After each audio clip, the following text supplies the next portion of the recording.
Hi, Katie. Glad to have you back with us. And a lot has happened since the last time you were on TRT. Recently, right before Trump took office, there was a ceasefire announced between Israel and Hamas. But just recently, the ceasefire has been shattered, and Israel has been striking Gaza.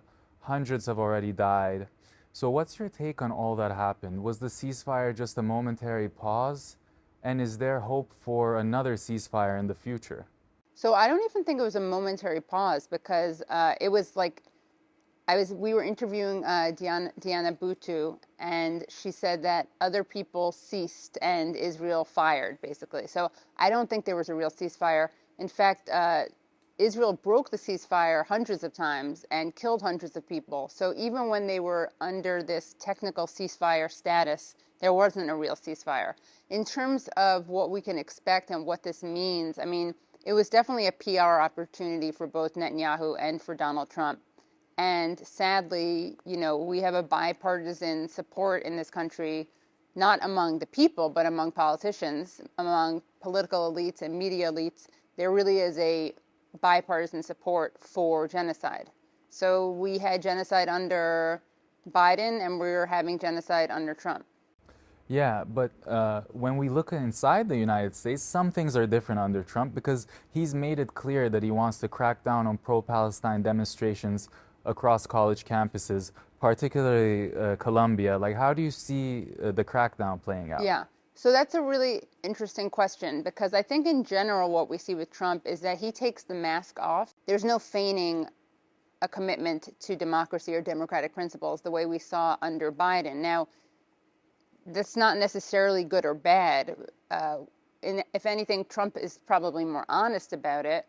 Biden and the Biden administration would constantly kind of hem and haw and talk about having hard conversations with the Israelis and being tough with them. Of course, they didn't do anything except for one very temporary, fairly meaningless pause on shipments, on weapon shipments. They totally enabled Israel. What's interesting is I always think about during the one debate that happened between Donald Trump and Joe Biden lied and said that, only Hamas wants to keep fighting. Israel doesn't want to be fighting. And Trump said, what are you talking about? Israel wants to keep fighting and they should finish the job. So that's a perfect example of the difference between Biden and Trump, which is that Biden pretended that Israel was, not very belligerent. He kind of did Israel's PR for it, Israel's Hasbara for it, the Hasbara that claims that Israel is this noble country, the only democracy in the Middle East, the most moral army. With Trump, it's very clear, he says that Israel did want to keep fighting, but of course for Trump there's nothing wrong with that, and he wanted them to keep fighting.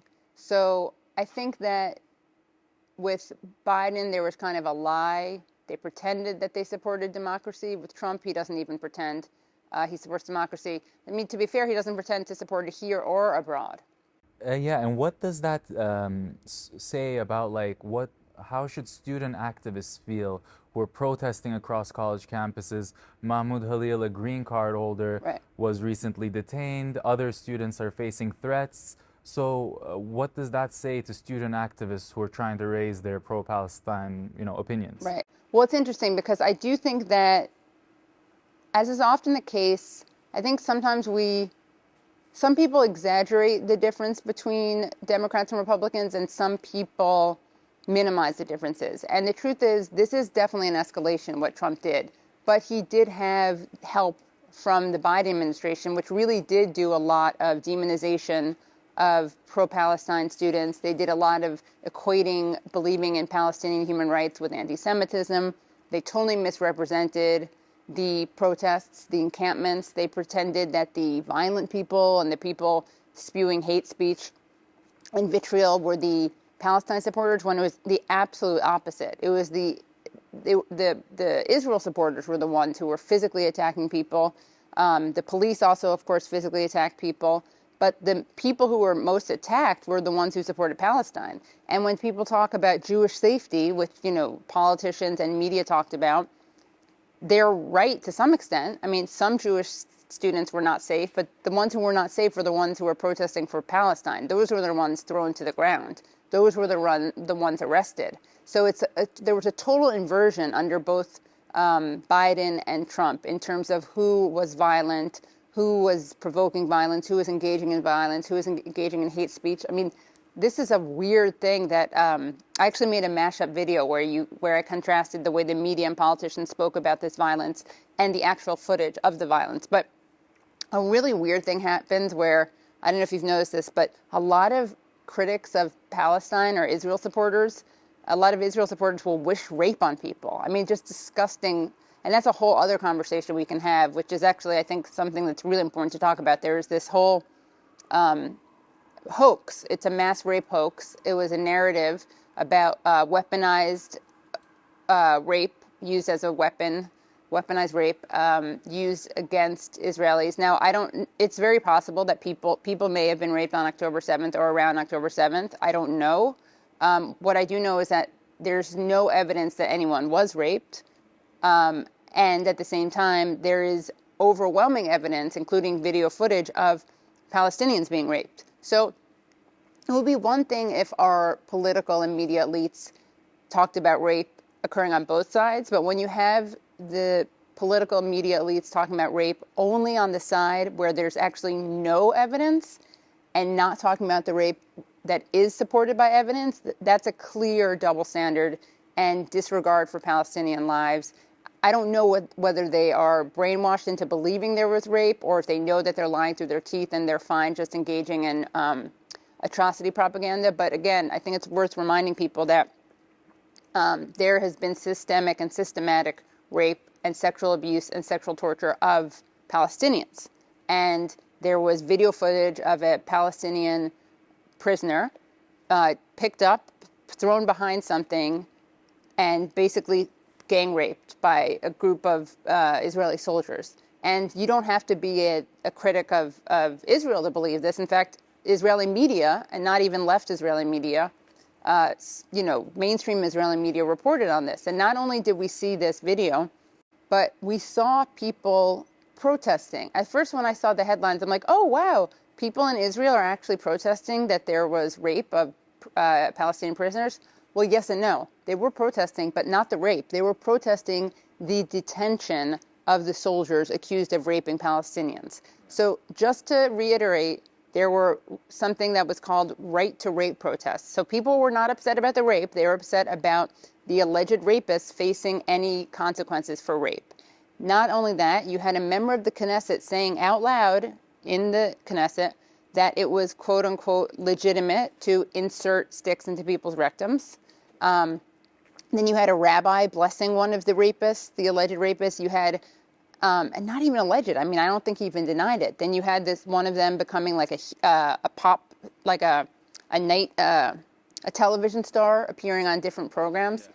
And you can just imagine for a second, just imagine for 1 second if that had been reversed. If there was a comparable video of Hamas people doing that to Israelis. If there was comparable video of a Hamas politician saying that about sexual violence being legitimate.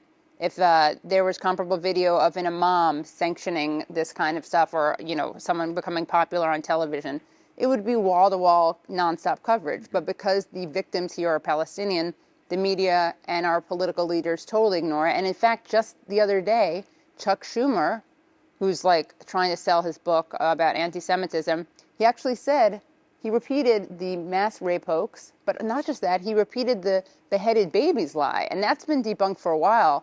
That was so debunked that when Biden mentioned it right after October 7th, his own staff told him not to mention it. He ignored them and mentioned it, I think, 2 other times. So I think he mentioned it a total of 3 times, even though people knew there was no evidence of these beheaded babies. And Chuck Schumer does this years later. Yeah. It's unforgivable. Unforgivable, so horrific. On one end, you have all this evidence and everyone's silent. And then on the other hand, this hoax that keeps being repeated years after that it's already been debunked. Right. It's very crazy. Yeah, Jake Tapper has never acknowledged that they had on people who lied. Dana Bash has never acknowledged that those she mentioned. But the Dana Bash example is very useful because she shows the function of atrocity propaganda, because what she was doing is that she was interviewing Pramila Jayapal. And Pramila Jayapal talked about civilian casualties, the killings of civilians Palestinian civilians.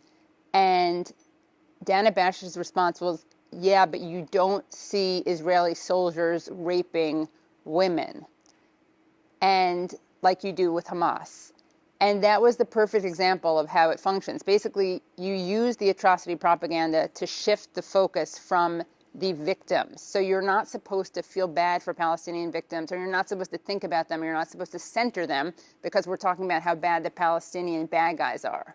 So she said she did exactly what you're supposed to do with it, which is you use that to dehumanize all Palestinians, because people really do think of them as being monsters in some cases. And part of the reason they think that is because they think that they do things that Israelis don't do. And it couldn't be farther from the truth. Mm-hmm.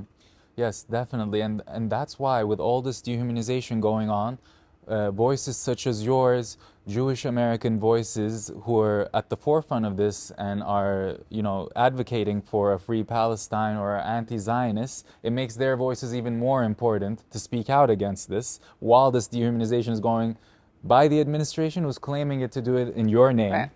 And that's why, JVP has been very influential. And recently they did a demonstration at Trump Tower. They're continuing their activism. But on the other hand, you have extremist Zionist groups like Betar who are becoming increasingly vocal, increasingly emboldened. They're going to demonstrations, pro-Palestinian demonstrations, telling people to hide their faces, threatening them with deportations. They're going up to Norman Finkelstein and handing him a pager. Right. A reference to what the Israelis did in Lebanon. Exactly. Which killed civilians and children and doctors and blinded people, right? Exactly. And was condemned as terrorism. I just want to add, former CIA head Leon Panetta, who's not exactly a peacenik anti-Zionist, he said very clearly that was terrorism, which it was. But most of our media and political leaders were praising it like some, technological genius. Yeah, and leaving so many kids were hurt by it. And now these groups like Betar are handing out pagers proud of this act. And also Netanyahu gave Trump a pager, and recently he gave one to Fetterman. Yeah, to Fetterman. A golden one to Trump and silver to Fetterman, because obviously he couldn't give Fetterman gold, or else Trump probably would have lost it, but yeah. Yeah, so Trump is doing it Netanyahu is doing it in a friendly gesture. Right, that's right. Which is also crazy. Right. And these groups are giving them out as threats, right. And they're threatening all the pro-Palestinian demonstrators. They're telling them to hide their faces. They've been emboldened by the recent ICE crackdowns. Yes. But meanwhile, JVP is continuing with this activism. What does this tell us about the current state of Jewish activism in the States for Palestine and the Zionist groups as well? It's interesting because I think that a lot of Jews who care about this issue feel conflicted. I know that I feel conflicted because it is problematic that Jewish voices are given more value in many cases. So I both condemn that, but I also feel a responsibility, given that we do live in a world that does that, which is really messed up. I do feel a responsibility to speak out as a Jew, because I think that if Jews who are supportive of Palestinians don't say that they are doing it and they are Jewish, then what you have is like asymmetrical warfare, because the only people who mention their Jewishness are going to be the ones who support Israel. And the reason I think that's dangerous is because it makes it much easier to present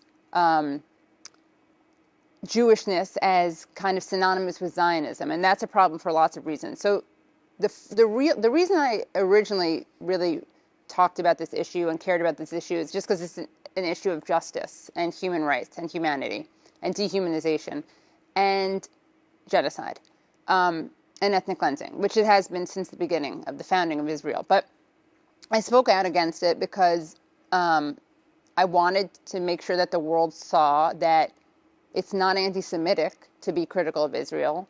And I did that in large part because it's not anti-Semitic, and because I have to criticize Israel. I would criticize Israel no matter what my background was. But I do think it's important to show the world that it's not anti-Semitic. And I think that empowers Palestinians. I think it makes it that much harder, not that they don't try, but that much harder to smear others as anti-Semites. Now, to be clear, they, of course, will call me and others self-loathing Jews. But I still think that reasonable people, when they see there are a lot of Jews doing it, I think it becomes harder and harder to believe that this is a cabal of self-loathing anti-Semites.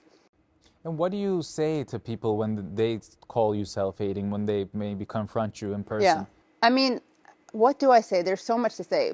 There are a lot of points of irony, which is, I think I may have said this during the last interview I did with you guys, but the very claim that being Jewish means that you support Israel or being Jewish means being Zionist, that's an anti-Semitic claim. That's an anti-Semitic argument. It's based on the dual loyalty trope, right? So, the people who will use the word Jewish and Zionist interchangeably are like raging anti-Semites, like KKK types, real enthusiastic anti-Semites, and then Israel, AIPAC, and the ADL, which is just so ironic, right? Because Jews are not a monolith who are primarily loyal to Israel. Some are big Israel supporters, and some aren't. And Zionism used to actually be quite fringe. And then because of various historical circumstances, it became more mainstream. But I also talk about it because I do come from a certain radical Jewish tradition, which was very internationalistic and solidaristic and really doesn't care about where people are from, doesn't value Jewish lives more than non-Jewish lives. I went to a summer camp founded by secular Jewish Yiddish speakers who, which from the very beginning of this camp, it's a great place, it's called Kinderland, and from the very beginning it had black campers, black counselors, Jewish, non-Jewish. Yiddish is a language that's being lost now. Yeah, so Yiddish, that's another interesting point. So Yiddish is this really cool language that a lot of people around the world use Yiddish expressions. It was funny, a lot of people in Ireland use it. They say spiel and shtick, but yeah, Yiddish is this great language that is basically on the verge of extinction. Hitler obviously played a large role in that. And then Israel, and this is one of the ironies when they accuse Jews like me of being self-loathing or anti-Semitic, is that Israel really actually had a lot of internalized anti-Semitism. So they looked down upon Jews. They thought that they went to slaughter like lambs. Survivors they called sapon, which is a Hebrew word for soap. And that was a reference to, it's not true, but that's neither here nor there. The point is that that was a smear, a slur. It's a reference to the myth that Nazis turned Jews into soap, like they're fat into soap or whatever. But the fact that it's not true doesn't make the slur any less offensive. This is a nation that uses the Holocaust to justify basically everything it does. And the sick thing about it is that they use a genocide to justify another genocide. And I'm actually working on this documentary, which focuses on Holocaust survivors who are protesting what Israel's doing, who say not in our name. They say never again, and never again for anyone, and never again is now. Now, Netanyahu says never again is now, but he's using it to justify more genocide.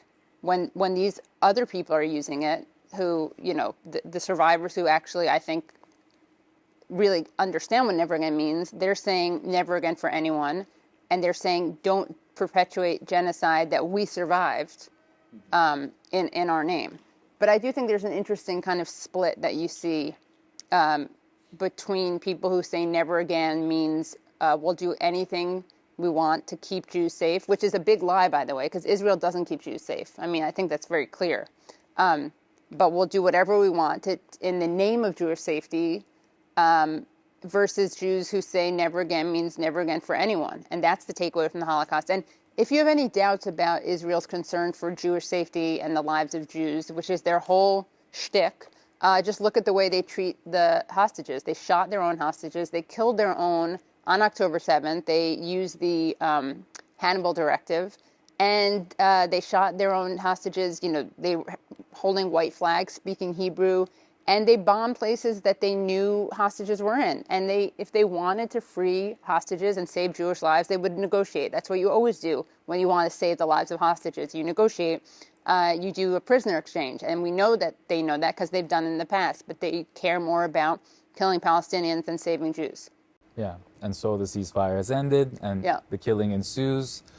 And also, how dare they live stream a genocide first of all, that's unforgivable in itself, right? But then on top of it, they're saying that they're doing it in the name of Jews, and they're weaponizing the attempted extermination of Jews to justify an attempted extermination of Palestinians. It's just disgusting. And I'm also kind of tired of people saying, well, you know, they're not doing exactly what the Nazis did, so it's okay. No, that's not the point of the Genocide Convention. The Genocide Convention wasn't, as long as you don't do exactly what the Nazis did, you're A-okay.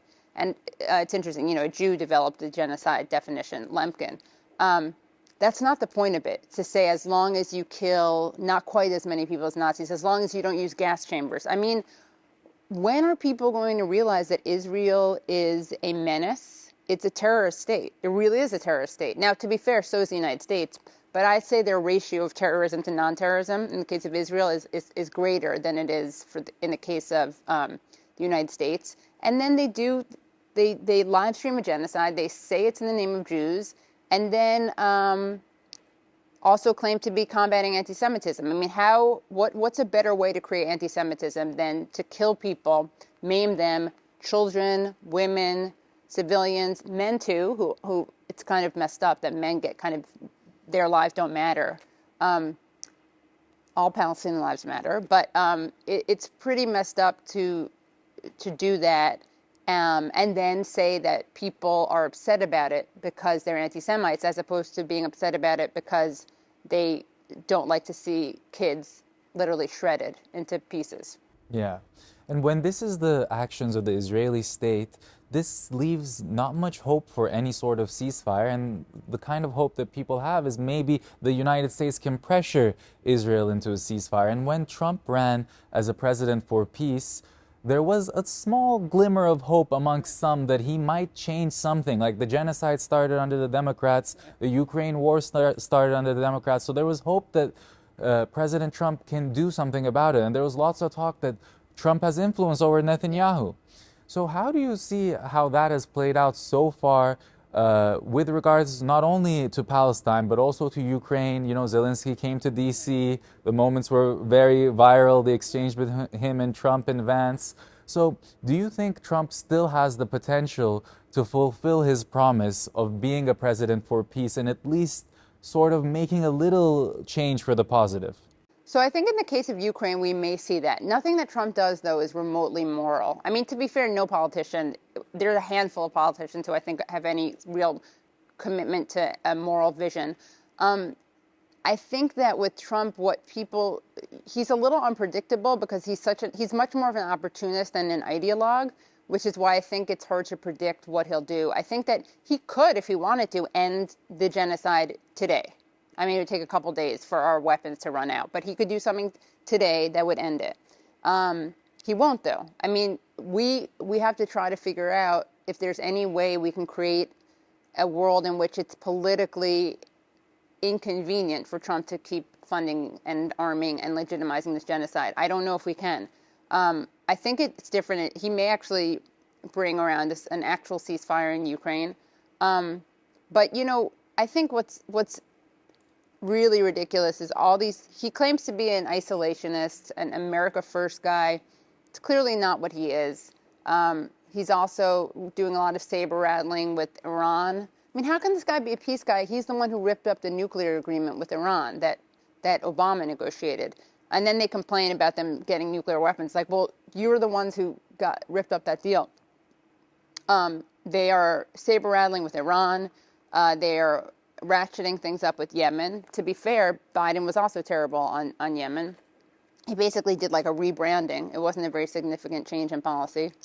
I think the real hypocrisy, though, is from Trump supporters who claim to be anti-war. If that's true, then they really should be up in arms over what he's doing with Iran, Yemen, and Israel. But also this free speech myth. You know, you had J.D. Vance talking about censorship. These people are totally fine criminalizing speech. And we see that in the way that they treat Palestinians or supporters of Palestinians. So, for instance, the Mahmoud Khalil, the former Columbia graduate student you brought up, who was kidnapped in front of his wife, who's 8 months pregnant. He has a green card. And it was so pathetic to watch all these Trump supporters like bend over backwards to come up with a legal reason to justify this extrajudicial kidnapping, which is what it was. And it was so amazing because they tried so hard. They were talking out of their behinds. They're totally ignorant. They have no idea what they're talking about. They have no grasp on immigration law, constitutional law, free speech law. And they came up with all these excuses only to have the Trump administration be like, yeah, it's not a question of being guilty of a crime. Like, it's not a crime. They said that that's not the issue. People speak about the First Amendment in a way that shows they have no idea what they're talking about, because actually green card holders are entitled to First Amendment protection. So anytime anyone says that it's okay that they're doing this to Khalil because he's a green card holder, you just know that they're either liars or idiots. Yeah. Marco Rubio also the other day was saying that he's a terrorist. There's no proof of terrorism. And in fact, if there were proof of terrorism, they'd be charging him with that. Like turning into like all this stuff that's happening within America with the administration's recent actions, such as closing U.S. aid, Elon Musk's Department of Government Efficiency, implementing severe budget cuts across federal agencies, and the growing political divide, leading to even attacks on Tesla vehicles while Trump is displaying the vehicles outside of the White House. Some commentators are saying that this divide in America is going to grow and things are going to get worse.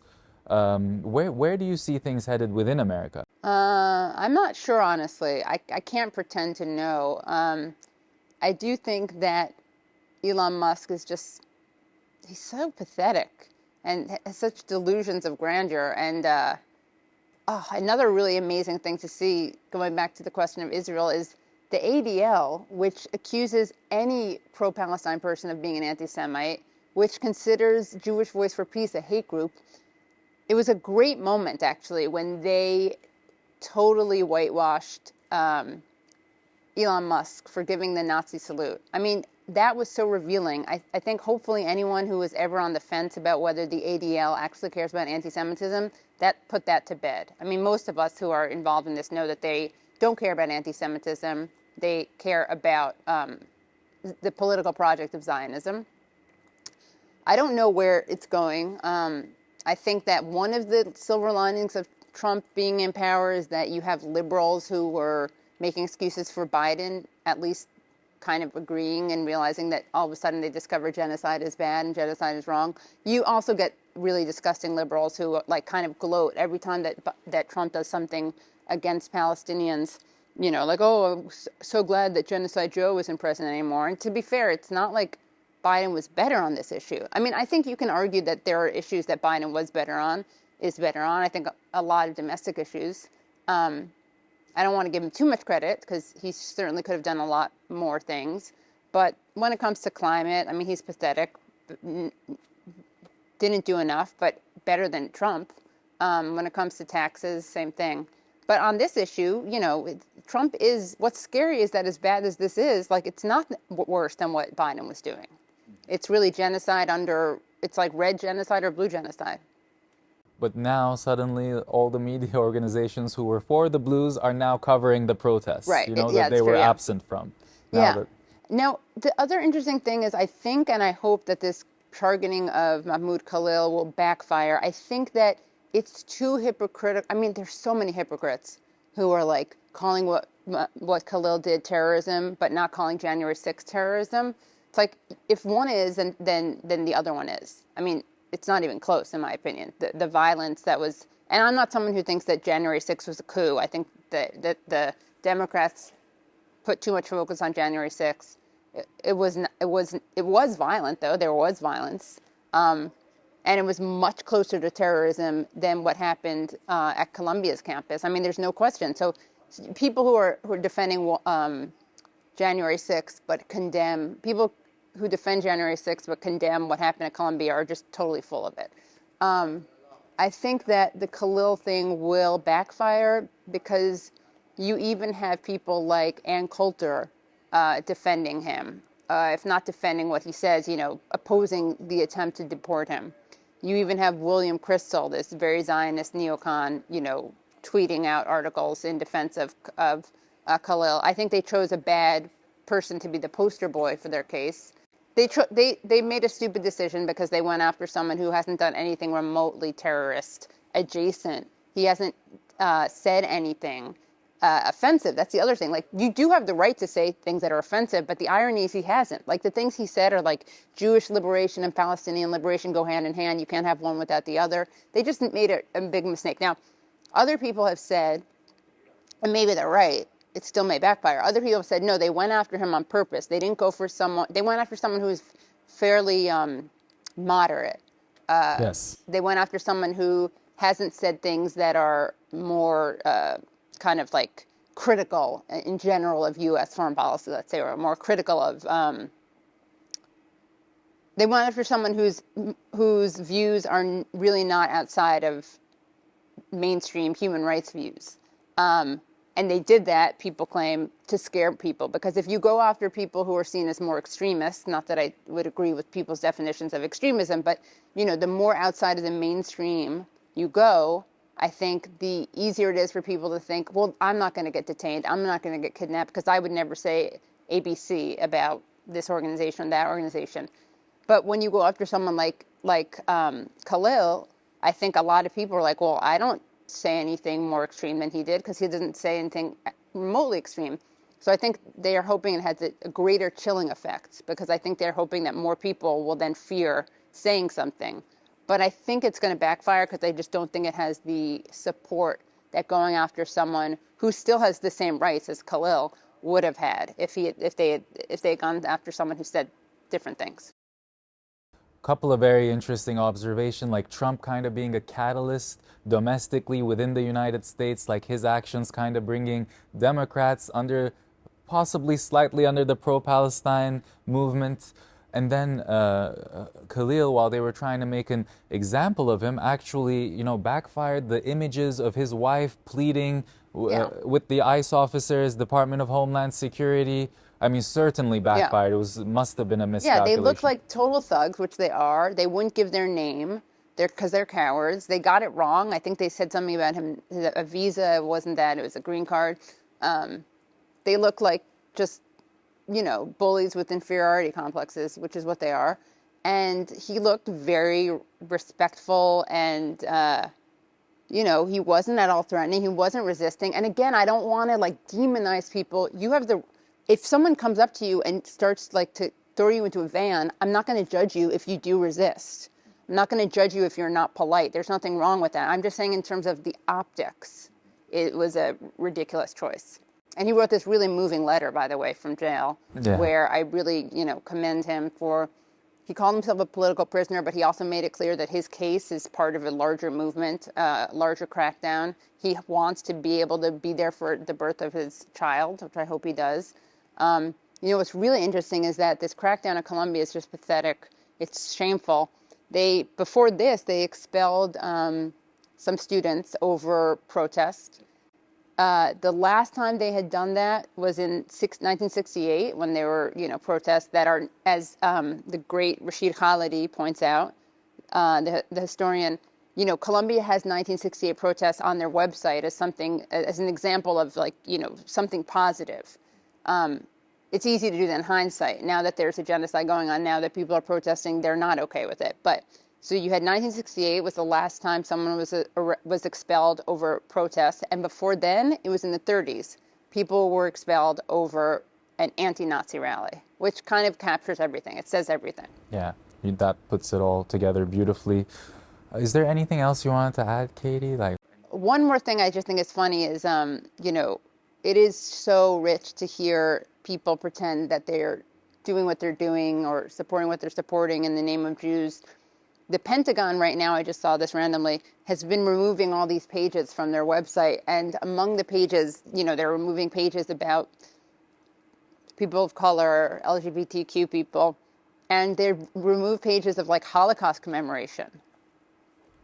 Why? What's the reason? I have no idea, but like, you know, this is a guy I also remember, Trump said there were very nice people on both sides of the Charlottesville protests.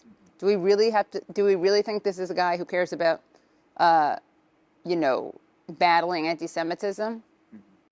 Certainly lots to think about. And with so much going on within the United States and in the world. We were so delighted to have you on Thanks to so share much. your perspective on everything. Thank you, Katie. Thank you. Thanks.